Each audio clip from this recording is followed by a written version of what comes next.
au moment que l'international arrive, il faut que tu sois prêt. Tu dois être talentueux, tu dois être bien organisé, tu dois être bien structuré. Donc c'est un peu ce qu'on a essayé de donner aux jeunes, leur donner quelques argumentaires pour dire aller à l'international n'est pas une fin en soi. On peut réussir de sa musique au Mali, mais le jour que l'international arrive à toi, au Watila, en ce moment, tu es bien aguerri, tu es bien prêt et puis tu peux aller représenter dignement ton pays. Talent Doronte Barangue, Gaïnina, Barangue Nabeke, Chuba, Artisu, Baram Konala, Seraj, Mika, wala Sega career da ke international. Iga Seka Bomba, Ari Oro, which is Raza, Yininga, Barangue Chuba.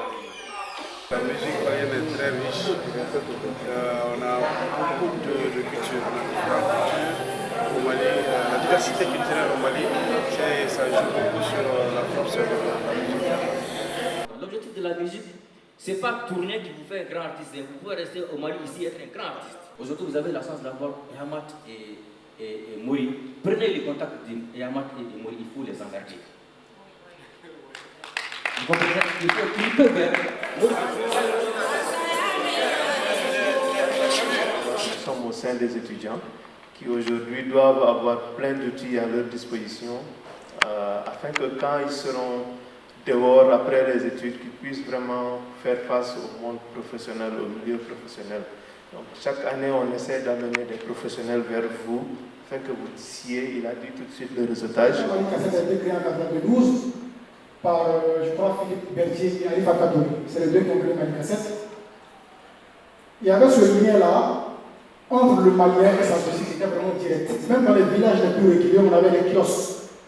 Même dans les villages les plus reculés. Ce n'était pas seulement Bamako ou à Sikasso ou à Sédou. Même dans les villages, il y avait le gars là qui a son petit kiosque, qui a toutes les nouveautés, et le Malien avait vraiment accès à la musique. Pour Moussa Zare sur un nouvel album, tous les Maliens l'ont. Peu importe où tu te trouves. Ça, c'est une dynamique assez intéressante. Dans le contexte du Mali, il y a encore un problème. Parce que si on regarde les chiffres du taux de personnes qui ont accès à Internet, je crois qu'on est autour de 35% seulement. Donc, quand le grand frère parlait d'avant où on peut avoir les points de vente partout, tout le monde peut avoir accès. Mais aujourd'hui, si on met sur Internet, ça veut dire que seulement 34% de la population pourra essayer.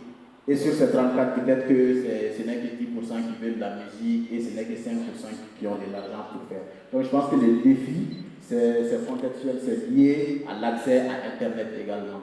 Donc je pense qu'en gros c'est ça. Nous, nos textes ne couvrent même pas pratiquement tout ce qui est numérique. Quand on voit qu'au Mali, encore pour pouvoir monétiser une page Facebook au Mali, c'est la bannière. Un compte Facebook, un compte YouTube monétisé, c'est autre chose. Il faut créer, c'est des espaces qu'il faut créer hors du pays pour bénéficier de la monétisation rapidement. Ça, ce n'est pas à nous, producteurs ou promoteurs de festivals ou directeurs de labels ou artistes de faire ce combat. C'est à nos autorités. Une fois qu'ils se rendent compte qu'ils prennent conscience réellement que notre culture fait partie de notre plus grande richesse. 25 secondes.